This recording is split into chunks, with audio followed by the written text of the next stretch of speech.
Tes.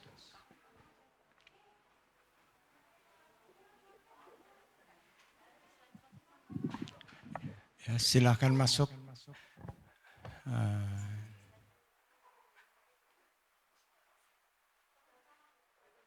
Di depan yang masih kosong diisi, monggo silakan. Ya.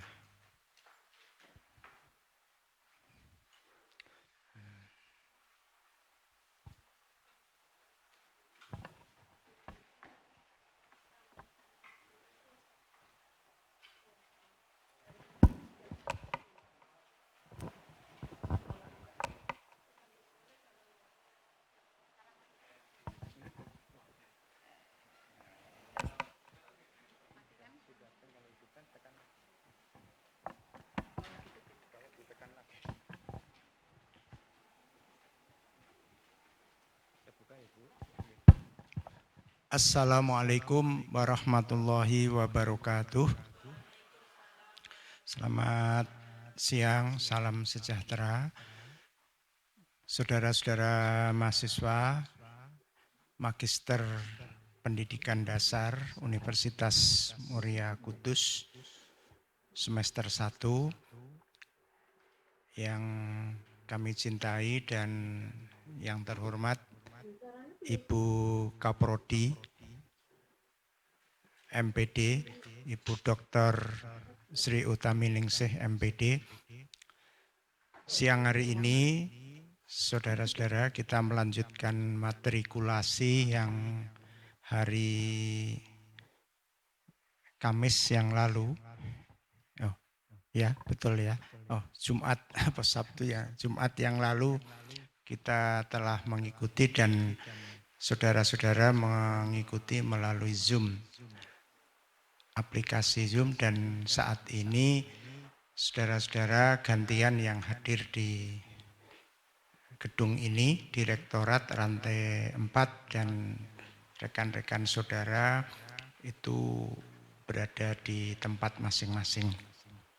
Baiklah Bapak Ibu, yang agar pelaksanaan matrikulasi pada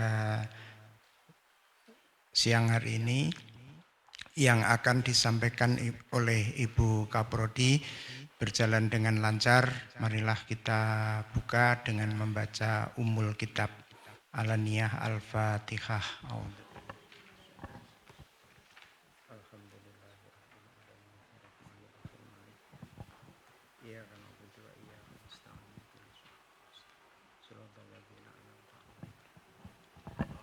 Amin.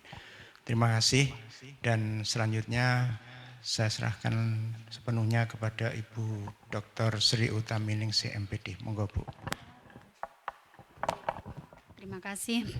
Assalamualaikum warahmatullahi wabarakatuh. Bismillah, alhamdulillah, wassalatu wassalamu ala rasulillah wa ala alihi wa askabihi wa mawalah. La haula wa la quwata illa billah, amma ba'd.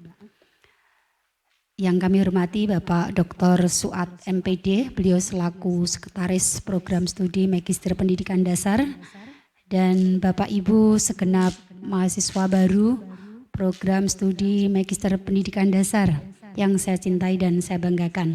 Alhamdulillah pada siang hari ini kita bisa bertemu dalam acara matrikulasi yang seharusnya ini sudah masuk perkuliahan di hari pertama, tetapi karena kemarin kita ada agenda yang lain sehingga kita yang semester 1 ini belum memulai pembelajaran, baru besok.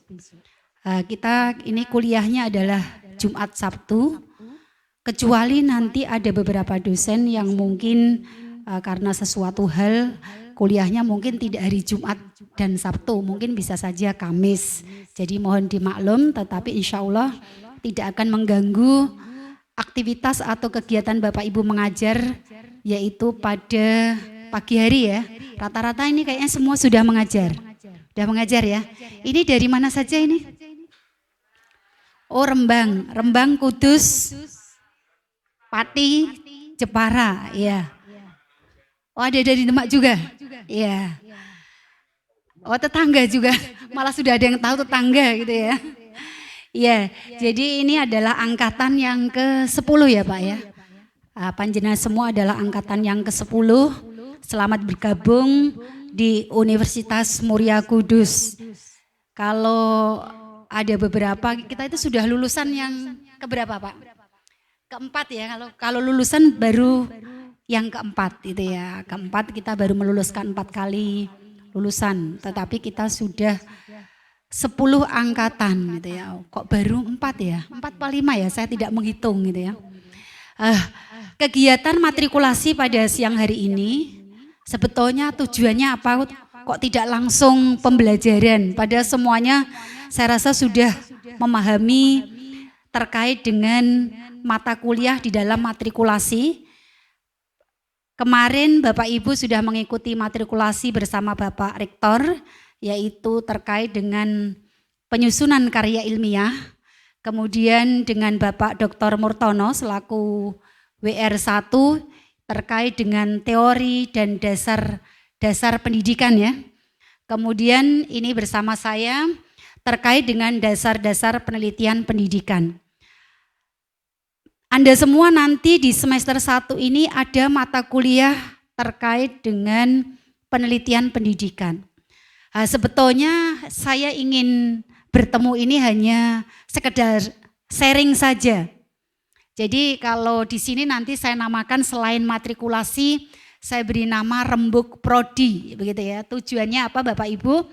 Agar Bapak Ibu bisa lebih mengenal program studi yang nantinya kurang lebih kalau cepat 3 semester, berarti 1,5 tahun. Anda bersama saya, dan kalau agak lama itu adalah 2 tahun Anda akan bersama saya. 2 tahun itu kalau Anda tidak nyaman itu ya rasanya lama ya. Tapi kalau seneng, wah kuliah ketemu sesuatu yang menyenangkan, terasa cepat. Jadi monggo nyaman dan tidak nanti Bapak Ibu lah yang akan bisa membuat kondisi ini.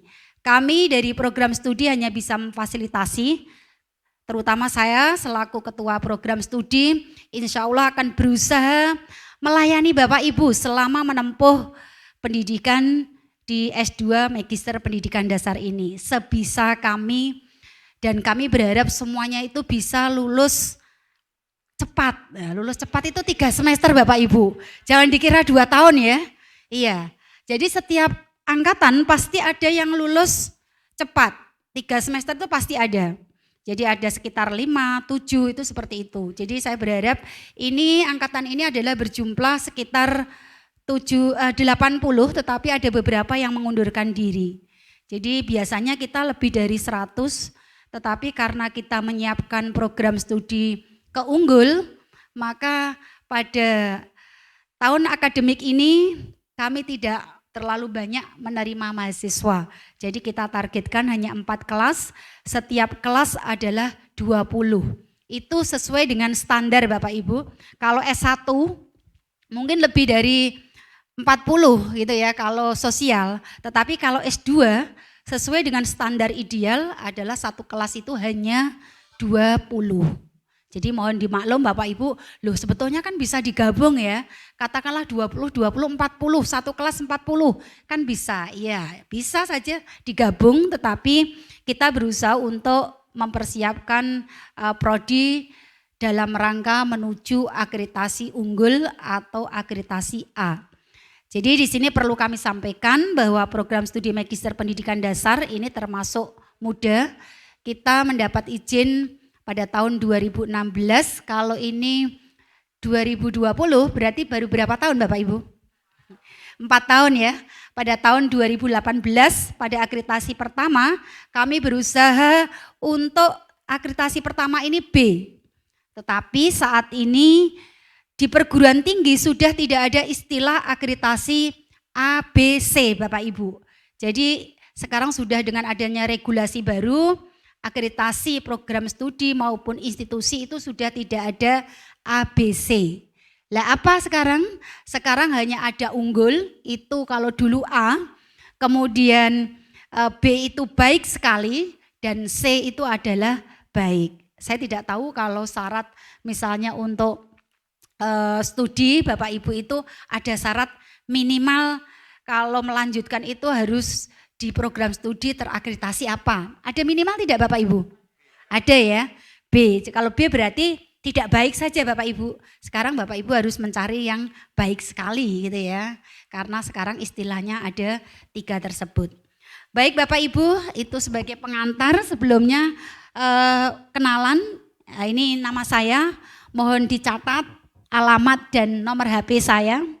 Nomor HP saya itu sejak ada HP saya belum pernah berganti nomor Bapak Ibu. Jadi mungkin awet sekali ya, ada nomor cantik dan sebagainya, saya tetap awet memakai nomor tersebut. Jadi silakan kalau ada kesulitan Bapak Ibu selama menempuh program studi di Magister Pendidikan Dasar, silakan hubungi japri saya gitu ya. Saya akan berusaha untuk memberikan jawaban keluhan-keluhan dari Bapak Ibu. Mungkin ada dosen yang sulit dihubungi, mungkin ada materi yang sulit dipahami, mungkin Bapak Ibu ada kesulitan dalam membayar SPP gitu ya. Jangan sampai saya mau berhenti dulu seperti itu. Kita masih ada sistem paket Bapak Ibu. Jadi Bapak Ibu itu sampai lulus itu berapa ya? Saya tidak menjumlah itu ya sesuai di brosur. Tetapi ternyata Bapak Ibu dengan sistem paket tersebut itu mahasiswa menjadi santai. Karena lulus 2 tahun dan 4 tahun, jadi kan ada aturan baru juga Bapak Ibu. Bapak Ibu itu kalau lulusnya melebihi dari 4 tahun, itu secara aturan akan keluar dari data Pak. Jadi kalau Bapak Ibu kok sudah 4 tahun tidak lulus, itu di diktinya sana tidak tercantum. Otomatis kalau tidak tercantum, kalau kita mengajukan nomor ijazah tidak bisa keluar. Kalau S1 dulu 8 tahun, sekarang aturannya adalah 7 tahun. Kalau S2 lebih dari 4 tahun, berarti Bapak Ibu harus mengulang dari awal lagi. Atau kalau sekarang istilahnya adalah perbaruan NIM, gitu seperti itu. Itu kalau perguruan tingginya mau ya Bapak Ibu. Kalau tidak mau ya Bapak Ibu bisa keluar, bisa pindah mungkin cari yang lain. Tapi sampai hari ini angkatan kami yang 4 tahun masih ada 1 yang belum lulus, belum keluar dari PDPT Bapak Ibu. Masih, saya lihat saya cek masih. Nah, ini saya tidak tahu apakah nanti berdampak pada pengajuan ijazah atau tidak. Bapak Ibu sudah tahu ya bahwa kalau S2 sekarang maksimal adalah 4 tahun. Sudah tahu ya? Oh baru saat ini? Iya. Jadi aturan baru Bapak Ibu, kalau dulu itu 7 tahun, 8 tahun masih bertahan Bapak Ibu. Saya kalau waktu S2 di Universitas Negeri Yogyakarta itu ada teman saya 9 tahun, itu enggak apa-apa. Tapi sekarang tidak bisa Bapak Ibu, aturan terbaru adalah maksimal untuk menempuh S2 adalah 2 tahun. Sedangkan untuk S3 adalah 7 tahun, S1 juga 7 tahun. Nah, itu yang perlu dipahami Bapak Ibu, tapi jangan sampai kemudian wah kita bisa sampai 4 tahun, kemudian saya mau lulus 4 tahun, ya jangan ya Bu ya. Semakin cepat menurut saya semakin baik gitu ya, jadi jangan sampai bonusnya dipakai gitu ya. Dan dari sistem paket ini Bapak Ibu, kemudian itu ternyata mahasiswa jadi ini Bapak Ibu, jadi ngelokro gitu ya. Orang bayar, keliwat 4 semester atau 2 tahun tidak bayar. Nah itu juga memberi motivasi yang tidak bagus pada mahasiswa, maka mulai sekarang kalau lebih dari 3 tahun, berarti lebih dari 6 semester, wajib membayar semesteran seperti itu. Walau besarnya belum ditentukan Bapak Ibu. Kemarin kita sepakati 1 juta, tapi setelah pada hari-harinya kok kita juga enggak tegel ya. Karena rata-rata kan guru ya Bapak Ibu ya. Iya, keluhannya itu padahal guru tuh sekarang banyak duit loh Pak. Tapi bilangnya ke kita ya, katanya kurang duit gitu ya seperti itu. Nah, itulah namanya manusia ya Bapak Ibu ya, selalu merasa kurang gitu ya. Dari ini ada yang ditanyakan Bapak Ibu terkait dengan rumah, alamat. Ada yang rumahnya Demak mana Pak? Demaknya mana Pak? Oh Wedung. Kalau saya kan Demak Kota Pak.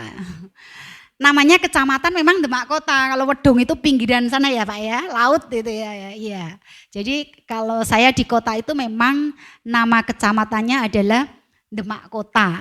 Silahkan mampir Pak, kebetulan kalau dari Semarang mau ke Wedung itu lewat depan rumah saya. Sudah tahu ya Pak ya? Loh kok tahu Pak? Pasti ada yang memberitahu gitu ya, seperti itu. Kalau saya di Demak cukup terkenal Pak ya. Terkenal tetapi bukan terkenal jelek ya Pak ya. Baik, guyon ya Pak ya. Iya. Ada lagi yang mau ditanyakan? Kebetulan saya alumni S1 saya dari IKIP Negeri Semarang, kemudian S2 saya dari Universitas Negeri Yogyakarta, dan S3 saya dari UNES, Universitas Negeri Semarang gitu ya. Saya sudah berkeluarga, anak saya 4, apalagi ya? Wah kelihatannya muda kok anaknya 4 begitu ya Pak ya? Iya. Ya kebetulan saya menikah muda Bapak Ibu, jadi saya lulusan SPG mungkin angkatan terakhir tahun 89. Ada yang tahun 89 sudah lahir atau belum lahir atau sudah ini? Oh belum. Aduh ya Allah seperti anak saya ya. Saya sudah lulus SPG waktu itu ya. Kelihatannya ada yang bapak-bapak, oh ini ternyata masih muda semua ya. Iya. Jadi waktu saya menikah saya di semester 3 S1 Bapak Ibu. Jadi ketika lulus S1 anaknya sudah 2. Ketika lulus S2 tambah lagi gitu ya. Jadi yang 2 sudah menikah, baru saja saya menikahkan anak. Yang ketiga masih studi di Jerman. Yang terkecil baru kemarin diterima kedokteran di UIN Jakarta. Jadi saya masih punya kecilan Bapak Ibu gitu ya. Kalau Bapak Ibu kan masih kecil-kecil gitu ya. Saya masih punya kecilan. Ada lagi yang ditanyakan Bapak Ibu? Tidak ada? Baik, kalau tidak ada mari kita lihat secara sekilas untuk membekali Bapak Ibu di dalam menempuh program studi Magister Pendidikan Dasar ini. Diskusi kita siang hari ini, kita akan diskusi terkait dengan motivasi meneliti Bapak Ibu. Tadi kan judulnya mata kuliahnya, matrikulasi tadi adalah dasar-dasar penelitian pendidikan. Maka dalam diskusi ini saya hanya mengambil 4 topik. Kalau nanti waktunya cukup ya Pak, karena kita juga tadi ada rembuk prodi. Rembuk prodi itu istilahnya begini Bapak Ibu, jadi ini untuk memenuhi sharing antara pengelola dengan mahasiswa gitu ya. Biasanya kita melibatkan seluruh mahasiswa Bapak Ibu. Misalnya pada acara, biasanya di setiap semester mengawali program studi seperti ini atau mengawali perkuliahan tahun akademik, kita ada namanya kuliah perdana. Nah ini kuliah perdana kita nanti Bapak Ibu di bulan Oktober kita akan mendatangkan narasumber dari Malaysia, itu ya kuliah perdana kita. Nah, biasanya kita akan menghadirkan seluruh mahasiswa magister yang aktif mulai dari semester 1 sampai semester 3. Tetapi karena ini situasi pandemi, ya kemungkinan tidak bisa. Nah dalam tatap muka seperti ini Bapak Ibu, kita biasanya ada sharing untuk meminta masukan-masukan untuk kemajuan prodi, kemudian kita namakan rembuk prodi. Nah, itu salah satu kriteria untuk memenuhi permintaan di dalam borang akreditasi. Tujuannya apa Bapak Ibu tadi? Meminta masukan-masukan. Apa sih yang perlu diperbaiki? Mungkin kurikulumnya, mungkin proses pembelajarannya, atau mungkin suasana akademiknya. Nah, seperti itu Bapak Ibu. Itu tujuan dari rembuk prodi. Tetapi karena ini semester baru semua, jadi nanti di rembuk prodi saya isi terkait dengan pengenalan program studi. Oh iya, saya belum menyapa yang ada di rumah ya. Kan separuh ada di rumah ya. Iya. Mas Ferry, berapa yang online sekarang? 40. 40 yang hadir 40 ya, pas ya berarti.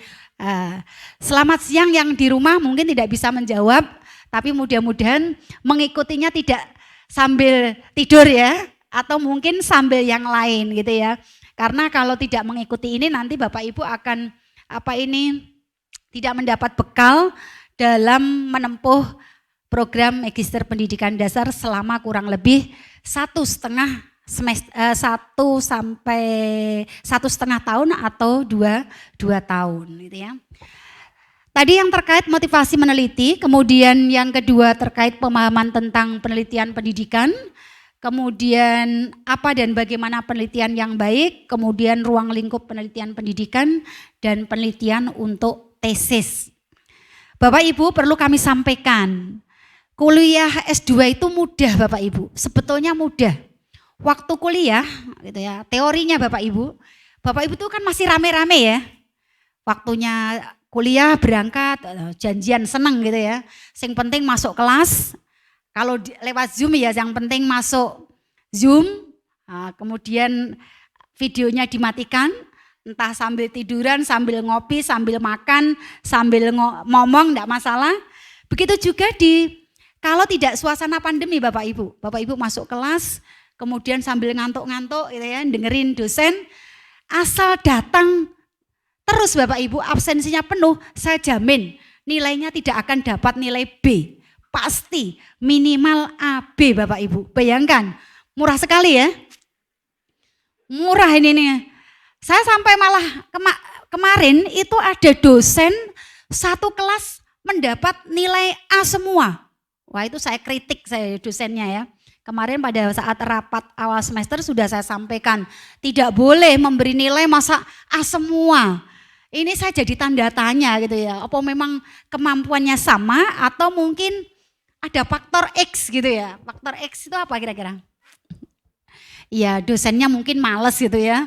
Alas pokoknya tak gawe daripada nanti saya beri B diprotes, diberi AB ya masih diprotes. Mahasiswa itu diberi AB itu protes loh Pak.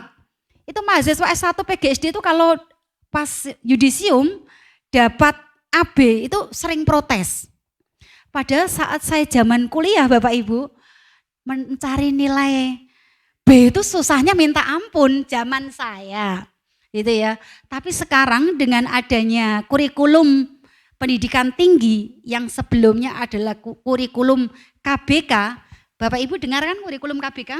Sama, di perguruan tinggi juga kurikulumnya KBK waktu itu. Tapi sekarang namanya kurikulum perguruan tinggi. Kalau di mana ini? Di sekolah namanya kurikulum 2013. Lah sebelum kurikulum perguruan tinggi Bapak Ibu, kurikulum kita adalah kurikulum KBK. Dalam kurikulum KBK, di sana ditetapkan bahwa seseorang bisa melanjutkan pada kompetensi selanjutnya itu kalau sudah tuntas.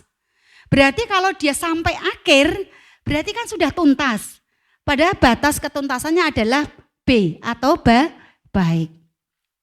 Maka jangan kaget sekarang kalau mahasiswa S1 itu IPK-nya pasti semua di atas 3. Ya tidak Bapak Ibu? Iya, 3 itu IPK yang paling rendah itu. Dimanapun Bapak Ibu S1. Kecuali mungkin jurusan-jurusan tertentu.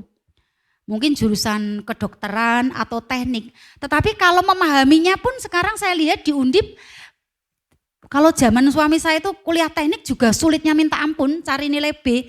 Sekarang juga sama, IPK rata-rata 3. Sama Pak, di S2 gitu ya, IPK Bapak Ibu itu tidak mungkin di bawah 3. Pasti. Minimal itu yang lulus itu semua di atas 3,5 Bapak Ibu. 3,5. Berarti kan rata-rata minimal nilai terendah adalah AB. Dapat nilai B itu kalau kebangetan Bapak Ibu. Misalnya 1 semester hanya kelihatan 2 kali. Ngumpulkan tugasnya hanya sekali. Nah, itu biasanya dosen tegel memberi nilai B. Tapi kalau tadi Bapak Ibu rajin masuk, rajin mengikuti, walau ngantuk-ngantuk gitu ya, itu pasti nilainya AB. Bu, berarti mudah dong, kita tidak perlu belajar. Nah, itu tergantung pilihan Bapak Ibu. Bapak Ibu mau jadi mahasiswa yang tadi dapat nilainya AB atau IPK 3,5 tapi hanya karena faktor apa Bapak Ibu? Bejo? Atau memang karena IPK di atas 3,5 itu karena memang kemampuan Bapak Ibu. Nah, itu semuanya pilihan Bapak Ibu. Karena Bapak Ibu kan sudah dewasa. Disuruh sungguh-sungguh Bapak Ibu mengeluh. Disuruh santai juga mengeluh. Jadi dosen itu juga bingung. Kalau diberi tugas banyak mengeluh, diberi tugas sedikit mengeluh. Mengeluhnya beda-beda. Ya tidak Bapak Ibu? Kira-kira ya atau tidak ya? Oh mungkin kalau mahasiswa ini tidak ya? Iya berarti mahasiswa pilihan kalau tidak ya. Seperti itu. Nah itu jadi Bapak Ibu, maka di sini nanti akan saya sampaikan gambaran dalam penelitian tesis. Karena tadi rata-rata kalau teori itu lancar, tapi kalau sudah tesis Bapak Ibu, nah itu sudah terpisah, semuanya tergantung dari Bapak Ibu masing-masing. Itu ya. Sampai sini ada yang ingin ditanyakan Bapak Ibu atau terlalu cepat? Tidak ya? Iya, tidak. Baik, mari kita lihat motivasi meneliti. Nah, kalau saya, Bapak Ibu ya, kalau saya mohon izin berdiri ya, lama-lama duduk juga. Ini. Jadi kalau saya meneliti itu merupakan sebuah keharusan Bapak Ibu. Apalagi di program Magister Pendidikan Dasar ya. Kalau S2 sebetulnya namanya perkuliahan S2 itu harusnya berbasis riset Bapak Ibu. Harusnya. Tetapi kalau mahasiswa kok berbasis riset, nanti Bapak Ibu merasa tidak dapat teori. Teori itu harusnya dipelajari pada saat S1 Bapak Ibu. Diperdalam pada saat S1, S2 tinggal menerapkan, memperdalam seperti itu. Tapi kenyataannya tidak Bapak Ibu. Kenyataannya adalah ketika kita kuliah di S2 itu rata-rata dosen itu banyak yang disampaikan bersifat teori. Yaitu yang kemudian ini akan berpengaruh pada kualitas pembelajaran. Saya yakin Bapak Ibu semua kan sudah mengajar. Ketika mengajar di lapangan banyak sekali ditemui permasalahan-permasalahan. Iya tidak Bapak Ibu? Nah, itu sebetulnya bisa dijadikan sebagai fokus kajian di dalam pembelajaran. Apapun mata kuliahnya. Nanti akan kita lihat. Kalau semester 1 Bapak Ibu dapat apa, semester 2 dapat apa, semester 3 seperti apa, nanti kita lihat ya Bapak Ibu. Jadi kalau saya, namanya penelitian itu adalah sebagai sebuah, apa ya Pak, kalau tidak neliti itu kayaknya ada sesuatu yang kurang. Kalau Bapak bagaimana? Bapak Ibu kan juga wajib toh guru, penelitiannya apa? PTK. Siapa yang 1 tahun bisa menghasilkan 1 PTK? Oh bisa 4 sampai 5 ya Pak ya? Oh pandemi tidak bisa Pak? Iya bisa, semua tergantung ya. Iya jadi tergantung niat kita. Lah karena meneliti itu sebagai sebuah apa ya Pak ya, kita senang, kita ingin meneliti, maka bisa saja penelitian ini sebagai sebuah profesi gitu ya. Kalau orang profesinya meneliti, jangan dikira hal sepele Bapak Ibu. Saya kalau dapat riset penelitian 1 tahun itu bisa 100 juta. Bayangkan gaji Bapak Ibu ya atau gaji kita. Katakanlah 1 bulan 10 juta. Baru berapa Pak? Kalau 1 tahun hanya berapa? 120 juta. Itu dalam kurun waktu 1 tahun. Tapi ini sekali 1 riset 100 juta. Lah kalau 1 tahun kita punya 2 riset, berapa Bapak Ibu? Iya, jadi teman-teman saya itu yang fokus riset tuh kaya Pak ya, kaya Pak, karena risetnya enggak tahu ya, kok bisa badi itu ya. Sebetulnya kalau riset sungguhan tidak akan untung gitu ya, tetapi tadi budaya kita masih menganggap ini riset ini adalah sebagai sebuah sesuatu yang apa ya, kewajiban saja, belum pada kewajiban yang benar-benar mendalam. Nah, kalau kewajiban yang mendalam mungkin tidak ada istilahnya apa ya Pak ya, 100 juta ini badi gitu ya Pak, tidak akan gitu ya, pasti tombok Pak ya. Nah saya berharap Bapak Ibu bisa dipahami bahwa dalam motivasi penelitian itu bisa sebagai perintah Allah, bisa sebagai perintah undang-undang. Wah kok perbandingannya kok adomen ya, perintah undang-undang ada perintah Allah Subhanahu wa Ta'ala. Kira-kira masuk akal tidak? Nah ini tergantung Bapak Ibu niat kita. Kita ini meneliti apakah karenanya sebuah kewajiban atau memang Bapak Ibu menghayati bahwa meneliti itu adalah sebagai sebuah kewajiban kita sebagai seorang umat beragama. Di mana kita rata-rata, ada yang non muslim di sini? Ada yang non muslim? Tidak ada ya? Semuanya muslim? Iya. Saya tidak tahu kalau non-muslim apakah ada kewajiban seperti ini. Maka silakan baca surat Al-Kahfi dan surat Al-Rahman ya, itu sebagai dasar pijakan kita ketika kita meneliti. Jadi kalau kita baca 2 ayat tersebut, itu kita seolah-olah tadi Bapak Ibu tidak akan kehabisan materi atau topik atau sesuatu yang akan kita kaji gitu ya. Kalau dalam undang-undang Bapak Ibu pasti kalau guru kewajiban meneliti ada ya? Ada ya? Kalau kita ada Bapak Ibu. Jadi seorang dosen, tugas dosen itu selain mengajar, kemudian penelitian dan pengabdian. Bayangkan Bapak Ibu itu tertulis di dalam undang-undang. Kalau guru apa Bapak Ibu? Kalau guru? Apa? OPKB ya, penulisan pengembangan profesi berkelanjutan. Ya, kalau kami ada tadi pengajaran, penelitian dan pengabdian. Seorang dosen kalau tidak melakukan itu tidak mungkin akan menjadi seorang profesor atau guru besar. Ya hanya akan menjadi sebuah dosen. Dosen pun kalau itu sudah ada batasan. Sekarang kalau jadi dosen kok tidak naik pangkat atau tidak punya pangkat juga akan hilang dari PDPT.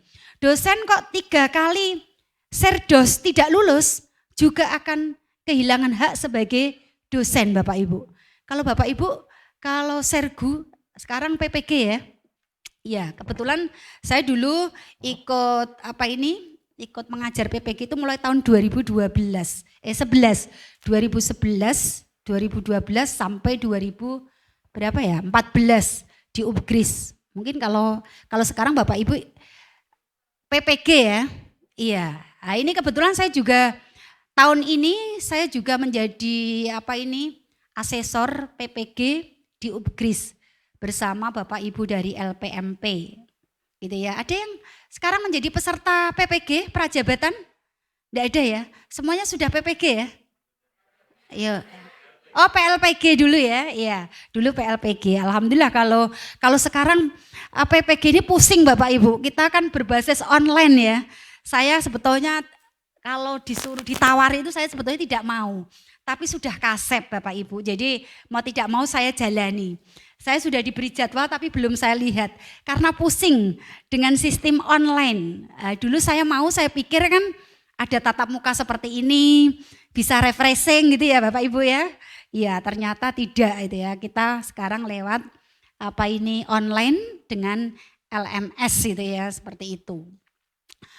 Kemudian ini saya rasa tidak ada masalah, jadi semuanya saya berharap penelitian ini bukan menjadi sebuah momok gitu ya, tapi merupakan suatu yang harus kita lakukan gitu ya. Awalnya tidak senang, tapi ketika sudah Bapak Ibu kok bisa, pasti senang gitu ya.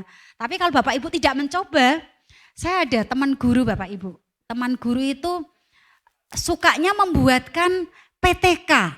Padahal dia seorang menurut saya guru yang layak menjadi menjadi apa Bapak Ibu? Teladan gitu ya. Kepala sekolah selalu ikut lomba-lomba begitu.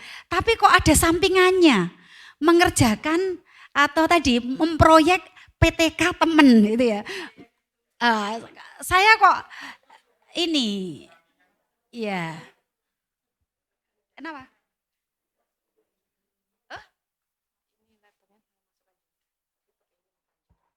Oh gitu.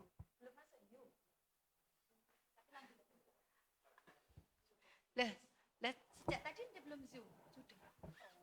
Slide-nya Bu belum masuk. Oh gitu. Tapi dilanjut aja. Iya.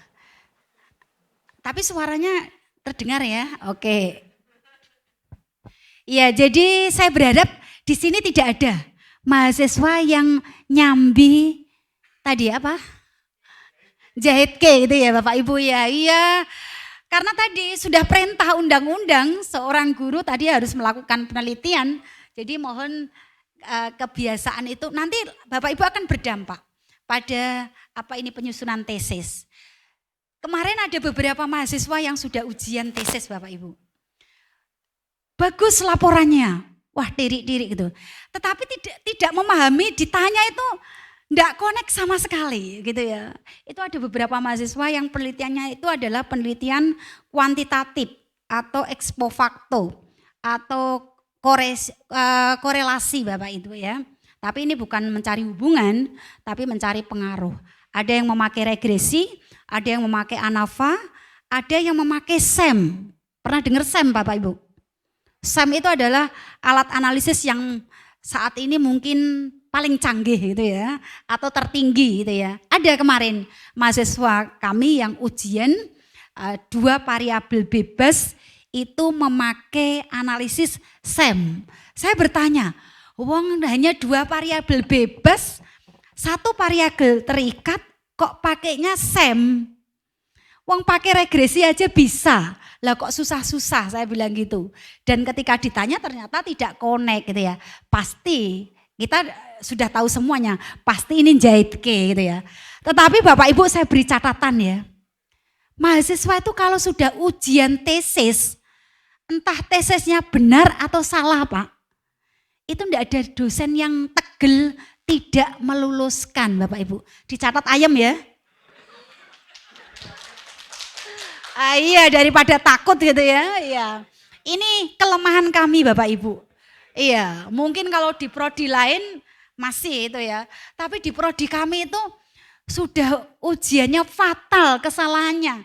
Tapi kok dosen sepakat tetap meluluskan Bapak Ibu. Itu ya, saya itu ya sampai ngelus dodo ya.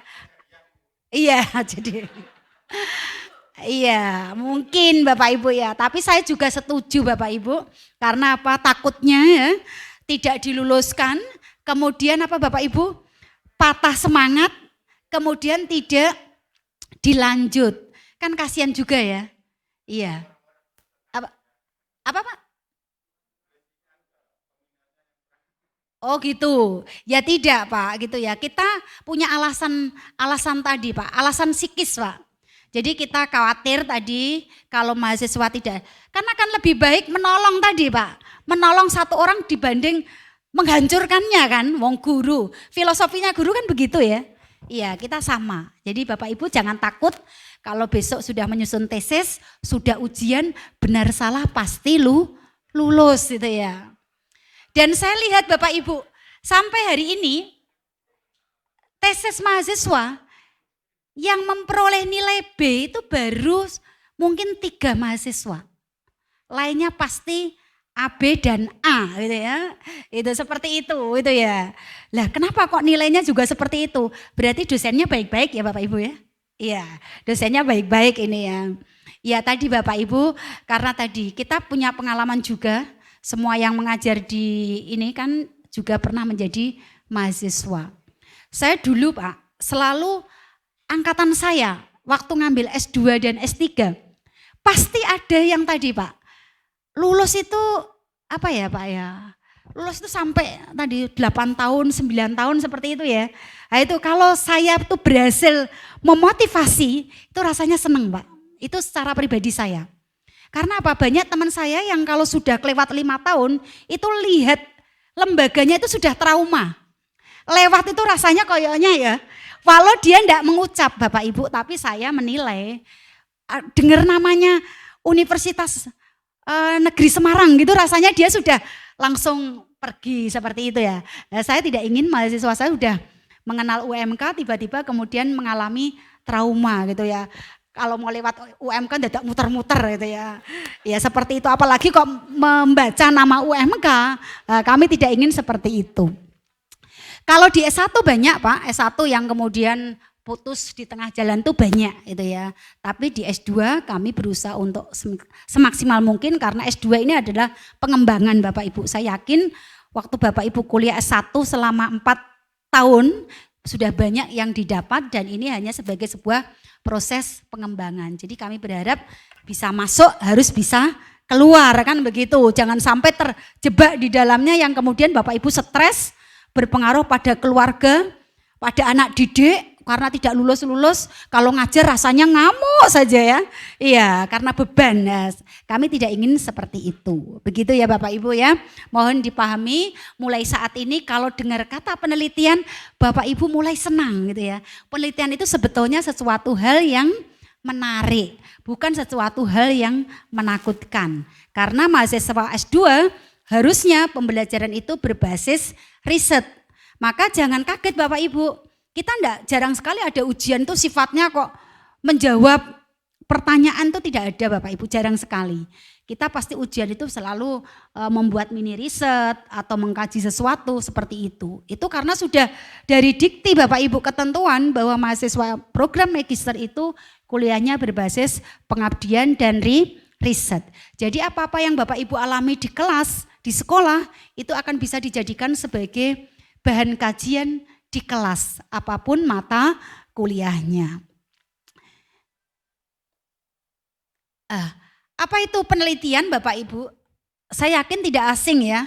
Jadi saya bisa menyampaikan bahwa penelitian itu adalah memuliakan peradaban. Loh kok bisa begitu? Siapa yang mungkin bisa berpendapat Bapak Ibu? Atau mungkin tidak setuju ya apa yang saya sampaikan ini? Masa penelitian itu memuliakan peradaban? Letaknya di mana Bapak Ibu? Apa hubungannya penelitian dengan peradaban gitu ya? Coba Bapak Ibu, semua yang kita pelajari, teori-teori yang kita pelajari, itu sumbernya dari mana toh? Dihasilkan dari apa Pak? Kan dari penelitian. Tidak ada teori yang lahir tanpa penelitian. Teori berkembang, ilmu berkembang karena penelitian. Maka di sini saya bisa menyimpulkan bahwa penelitian itu adalah memuliakan peradaban. Bapak Ibu melakukan penelitian pasti akan menghasilkan sesuatu. Hanya di budaya kita, penelitian itu kemudian hanya menghasilkan tulisan itu seolah hanya teks Bapak Ibu. Kita kurang memahami. Apa ini? Hasil riset kita. Hanya menulis begitu. Tapi berbeda dengan orang luar Pak. Kalau saya ya beberapa kali saya studi mempelajari pembelajaran di Jepang. Kebetulan saya pernah dapat short course di Jepang dan saat ini saya juga konsen di lesson study Bapak Ibu yang sumbernya dari Jepang. Lah kalau di sana Bapak Ibu dalam konsep pembelajaran itu sedikit yang terjadi di kelas itu akan menjadi topik kajian Pak. Kalau kita kan tidak ya, yang penting materi satu buku itu tersampaikan. Yang penting nilainya anak-anak bisa menjawab dengan bagus. Ya tidak Bapak Ibu? Nah, sebetulnya esensi dari pembelajaran tidak itu Bapak Ibu ya. Kalau itu menurut saya mudah sekali gitu ya. Ya wajar saja kalau kelemahan kita kan dalam konsep pembelajaran, kita ini terutama di pendidikan dasar masih lebih fokus pada aspek pengetahuan atau aspek kognitif. Betul saja ya kata Mas Menteri itu bahwa melakukan menurut saya melakukan reformasi atau pembaharuan ya dengan adanya konsep merdeka belajar. Merdeka belajar ini pada akhirnya menurut saya konsepnya bagus Pak. Cuma mungkin prakteknya yang mungkin belum begitu maksimal. Kalau di perguruan tinggi, kalau ini benar-benar diterapkan Bapak Ibu, terutama untuk mahasiswa S1, itu dampaknya akan bagus. Karena apa? Mahasiswa tidak terkekang dalam 4 tahun atau 3,5 tahun itu dalam bidang studi yang dipelajari, tapi dia bisa mengembangkan potensi yang ada dalam dirinya dengan diberi keluasaan mengambil mata kuliah lain, di program studi lain, di perguruan tinggi lain. Jadi jangan kaget kalau kemudian ada beberapa mahasiswa yang besok kuliahnya katakanlah di UMK. Tapi kemudian dia 1 semester mengambil di UNES. 1 semester mungkin dia atau beberapa pertemuan dia mengambil mungkin di Undiksa Bali. Sekarang sudah terjalin kerjasama seperti itu Bapak Ibu. Karena itu merupakan sebuah tuntutan dan lembaga perguruan tinggi negeri dan swasta tidak boleh menolak. Kebetulan kalau S1 PGSD Bapak Ibu ini kita sudah mempersiapkan pembelajaran bersama antara Universitas Negeri Bali. Bali itu apa ya? Saya lupa ya. Kalau singkatannya kan Undiksa. Kalau kepanjangannya apa ya? Nanti dicari ya. Dengan PGSD UMK. Ini sudah kita mungkin baru semester yang akan datang akan kita mulai seperti itu. Lah tujuannya apa Bapak Ibu tadi? Potensi mahasiswa atau potensi individu itu bisa berkembang secara maksimal. Kalau kita kan selama ini tidak ya Bapak Ibu. Kita ini kan selama ini kan terkungkung gitu ya. Atau Bapak Ibu sudah merasa bebas? Iya. Kita ini selama ini menurut saya studi dari S1, S2, S3 itu kalau tidak manut dosen ya lulus Pak. Bapak itu beruntung kalau di swasta ya Pak ya. Tadi tidak ada seperti itu. Kalau di negeri zaman saya Pak. Saya itu pernah Pak waktu S1 menempuh satu mata kuliah sampai 4 kali tidak lulus Pak. Kalau Bapak mungkin sudah mengundurkan diri ya. Bayangkan 4 kali menempuh mata kuliah tidak lulus. Lah berarti Bu Ut bodoh sekali ya. Ya tidak. Masa bodoh sekali saya bisa jadi dosen. Masa saya bisa lolos program sandwich doktoral ke Amerika. Ya kan enggak mungkin ya. Lah kenapa kok bisa terjadi? Karena dosennya tidak suka. Tidak suka Bapak Ibu. Sehingga saya itu 4 kali menempuh mata kuliah tidak lulus. Yang akhirnya kemudian saya menghadap dekannya itu suruh mengambil dosen lain. Kebetulan waktu itu mata kuliahnya pendidikan Pak. Penilaian pendidikan. Lah saya dari SPG. Yang ngajar ini bapaknya kebetulan basicnya kimia. Ya, kimia ngajar penilaian pendidikan. Saya dari SPG. Nah, kalau apa ini dalam pembelajaran tentu ya banyak diskusinya ya. Lah saya banyak berargumen. Maka kemudian saya tidak diluluskan. Alasannya macam-macam Bapak Ibu. Bukan nilainya keluar tidak. Tapi tadi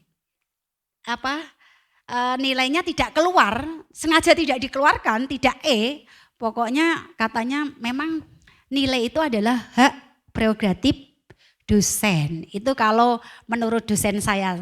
Sekarang kayaknya beliau masih ada tidak ya?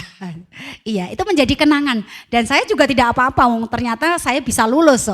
Saya itu di S1, dari satu kelas 40 itu yang bisa lulus hanya separuh Bapak Ibu. Hanya 20, hanya sekitar 20. Itu pun ada yang turun jenjang. Bayangkan waktu itu sekolah S1 sulitnya minta ampun ya Pak ya. Sekarang mudah ya seperti itu. Bapak Ibu beruntung waktu kuliah S1. S1 di mana Bapak Ibu? Oh di UT. Di UT itu menurut saya juga susah loh Pak. Kuliah di UT loh. Ya jangan dianggap remeh. Saya kalau melihat UT itu pembelajaran yang berbasis kemandirian. Ya tidak Bapak Ibu? Iya, ada yang menganggap kuliah UT itu hanya kuliah-kuliahan. Kalau saya tidak, menurut saya kalau UT itu sungguh-sungguh, itu ternyata tadi kuliah di UT itu cukup berat. Karena mahasiswa harus belajar sendiri, kemudian kalau ujian tidak lulus ya tidak lulus, kan seperti itu ya. Tapi kalau pembelajaran tatap muka ini kan kalau tidak lulus, kan masih ini ya, masih dinego-nego seperti itu kan. Nah, itu kelebihan dari UT, jadi jangan diremehkan. Kemudian pelaksanaan penelitian itu adalah membangun keahlian atau kepakaran. Jadi Bapak Ibu, kalau Bapak Ibu ingin menekuni metode pembelajaran, Bapak Ibu risetnya harus metode terus. Bapak Ibu ingin menekuni media pembelajaran, risetnya media. Nanti lama-lama Bapak Ibu akan terkenal sebagai pakar pembelajaran, sebagai pakar media. Jadi kalau riset jangan meloncat-loncat Bapak Ibu. Hari ini riset model pembelajaran, besok riset media, besok riset macam-macam. Wah teman saya lolos hibah terkait dengan kewirausahaan, besok riset kewirausahaan. Ya, lama-lama Bapak Ibu menjadi ini pakar berbagai macam ya. Yang tadi tapi tidak mendapat pengakuan. Jadi harus fokus itu. Itu baru nanti akan tadi membangun keahlian atau kepakaran. Saya punya mahasiswa dari mana ini ya? Dari Jepara. Ada yang dari Jepara? Iya. Dulu pemenang Nobel, Nobel Pak. Tahu tidak Pak? Siapa Pak? Siapa namanya Pak? Ya. Guru SD ya? Iya. Bu siapa itu? Bu Budi kalau tidak salah. Iya. Nah, itu menurut saya dia salah satu contoh guru SD yang semangat di dalam penelitian. Kalau di Kudus ada Pak Nur Hadi. Siapa yang dari Kudus? Loh, ini tidak ada yang dari Kudus. Aneh ya. satu mahasiswa, satu angkatan mahasiswa baru enggak ada yang dari Kudus? Oh ada, berapa nih yang dari Kudus? Hah? Oh yang kemarin gitu ya, karena biasanya Kudus itu banyak. Cuma katanya, saya tanya kenapa kok tahun ini sedikit? Katanya mau menunggu corona ini berlalu. Ya. Jadi iya ingin kuliah secara tatap muka, karena kalau kuliah online repot. Jawabannya begitu Bapak Ibu, tapi saya tidak tahu betul atau tidak ya. Mudah-mudahan nanti kalau corona berlalu, ya ini. Cuma jangan khawatir Bapak Ibu, kalau di kita sudah disepakati gitu ya, selama 1 semester, kalau kemarin kan setelah lockdown kita memang tidak ada pembelajaran tatap muka. Tetapi untuk semester ini sudah ada kesepakatan Bapak Ibu akan bertemu dosen dalam satu mata kuliah itu maksimal 3 kali gitu ya, maksimal gitu ya. Jadi cukup 1 atau 2 boleh gitu. 1 mata kuliah ya Bapak Ibu ya. Hanya Bapak Ibu harus lapor ke sekretariat karena kita akan mengatur mahasiswa yang masuk Bapak Ibu. Seperti ini kan kita akan izin Bapak Ibu, kita tidak bisa langsung mendatangkan. Jadi kemarin kita izin separuh online, separuh tatap muka. Tujuannya apa ya? Kalau tatap muka itu kan lebih puas ya Bapak Ibu ya. Ya dibanding online gitu ya tadi. Kalau online tuh memang apa ya? Ya Bapak Ibu lah ada tergantung sinyal dan sebagainya. Kan begitu ya. Lah kalau Pak Nur Hadi itu ya, itu kepakarannya ada di media pembelajaran berbasis apa ini ya, yang kayak aplikasi-aplikasi itu Bapak Ibu ya. Dia banyak menciptakan aplikasi media pembelajaran. Lah kalau Bu Budi yang tadi dari Jepara memenangkan Nobel itu, dia kayaknya media pembelajaran juga tapi yang tidak berbasis aplikasi. Kalau tidak salah Karpinkas ya Pak ya. Nah, seperti itu. Saya pernah dengar Karpinkas Bapak Ibu? Ya, dia dari itu dia memenangkan Nobel itu ya. Apa itu penelitian? Saya hanya ingin mengingatkan saja Bapak Ibu. Bapak Ibu saya yakin tidak asing apa kata penelitian ya Pak ya. Saya lewati saja. Kemudian ini adalah sebuah paradigma penelitian juga saya lewati. Intinya dalam penelitian apapun kita akan mengalami tahapan ini Bapak Ibu. Pasti ada masalah, pasti kita mengkaji teori, kita melihat fakta empirik di lapangan, kemudian kita punya hipotesa atau dugaan sementara, kemudian kita melakukan verifikasi dan melakukan simpulan. Intinya itu, intinya ya, kelihatannya mudah ya. Tapi kalau sudah dijalani susah itu ya, seperti itu. Nah, ini yang perlu saya tandaskan pada Bapak Ibu bahwa penelitian pendidikan ini tidak akan pernah selesai atau kehabisan topik atau permasalahan. Bapak Ibu nanti di semester 1, di akhir semester 1 itu Bapak Ibu sudah mengajukan yang namanya judul tesis Bapak Ibu. Nah, saya sering melihat judul tesis itu Bapak Ibu berkutat pada kalau kuantitatif itu kalau tidak kinerja guru, motivasi guru, supervisi akademik, kepemimpinan kepala sekolah. Berkutat di situ Bapak Ibu. Itu yang kuantitatif. Kuantitatifnya adalah yang sudah terjadi atau kelompoknya adalah expo facto. Itu variabel itu sampai saya itu rasanya apa ya Pak ya? Kayak enek gitu ya. Tapi saya melihat mahasiswanya juga sudah kita arahkan untuk merubah judul kok tidak bisa, ya sudah kita ACC Bapak Ibu. Tapi sebetulnya judul-judul itu menurut saya mohon sudah dikesampingkan lah gitu ya. Kinerja guru, motivasi guru, kemudian supervisi, kepemimpinan kepala sekolah itu seperti itu. Maka ini sudah ada, kalau dari 130 kemarin ada judul seperti itu kira-kira mungkin hanya 3 judul tesis. Kan dari 130, ada 3 kan ya enggak apa-apa ya Pak ya. Itu karena sudah kita dorong-dorong keluarnya tetap itu, ya sudah lah enggak apa-apa gitu ya. Lah apa nanti judul-judul tesis nanti akan saya lihatkan contoh-contohnya Bapak Ibu ya. Yang jelas di lingkungan sekitar Bapak itu sebetulnya banyak topik. Tapi tadi Bapak Ibu kan mesti lihat, kalau mau buat judul tuh lihat di Google dulu ya. Diklik yang muncul itu rata-rata itu gitu ya. Maka kemarin ada mahasiswa yang sudah mengumpulkan laporan tesis dikembalikan Bapak Ibu. Dikembalikan dari perpustakaan karena 85% dia melakukan plagiasi dengan tesis dari Universitas Negeri Malang.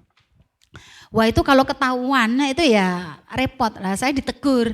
Loh apakah di prodi tidak ada tes Turnitin untuk mengecek plagiasi? Sebetulnya kita sudah Bapak Ibu. Ketika mau mendaftar ujian tesis itu mahasiswa wajib melakukan tes Turnitin. Tapi saya tidak tahu kok ya lolos ya seperti itu. Akhirnya dicek lagi. Jadi kalau ada pemberkasan, Bapak Ibu sudah ujian tesis, mau wisuda, ada pemberkasan itu ada kewajiban mengumpulkan soft copy ke perpustakaan UMK.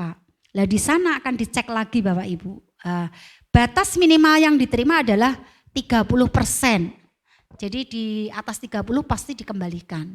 Nah, itu harus sudah kita perhatikan mulai sekarang. Nanti Bapak Ibu ada mata kuliah telaah jurnal, mohon Bapak Ibu minta diajari bagaimana melakukan tes Turnitin terhadap tulisan Bapak Ibu. Tidak harus riset Bapak Ibu. Bapak Ibu misalnya membuat makalah, itu harusnya sudah dilakukan tes Turnitin. Nah itu saya tidak tahu, saya sudah sering meminta kepada dosen yang mengajar untuk diajari melakukan tes Turnitin. Itu mudah Bapak Ibu tinggal download aplikasi di Google, aplikasinya namanya apa ya, Turnitin ya.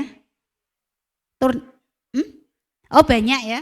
Kemudian Bapak Ibu tinggal masukkan tulisannya sejauh mana plagiasinya sudah akan muncul. Kita tunggu tidak ada 1 menit, 2 menit itu pasti muncul. Kalau tulisannya tidak banyak. Nah itu yang kadang-kadang mahasiswa agak menyepelekan gitu ya. Saya tidak tahu kenapa mungkin mengejar cepat ujian karena di deadline dan sebagainya. Jadi jangan khawatir. Walau yang kuliah di bidang pendidikan itu ribuan, insya Allah terkait topik pendidikan itu tidak akan habis kalau Bapak Ibu mau berpikir sedikit lebih kreatif gitu ya. Banyak sekali yang perlu kita teliti. Nah, ini contoh-contoh Bapak Ibu bidang-bidang yang mungkin bisa kita teliti, mungkin ada terkait guru, sarana, kurikulum, administrasi, keuangan dan sebagainya. Mungkin ada proses manajemen. Nah, ini terkait dengan pembelajaran student oriented dan teacher oriented itu juga akan menjadi sebuah kajian yang tidak pernah berhenti gitu ya, atau tidak pernah kehabisan topik. Kemudian terkait dengan guru efektif, ini juga banyak sekali yang perlu dibahas. Kemudian terkait pembelajaran. Kemudian terkait dengan akar penyebab masalah dalam pendidikan dan pembelajaran juga banyak. Nah ini adalah roadmap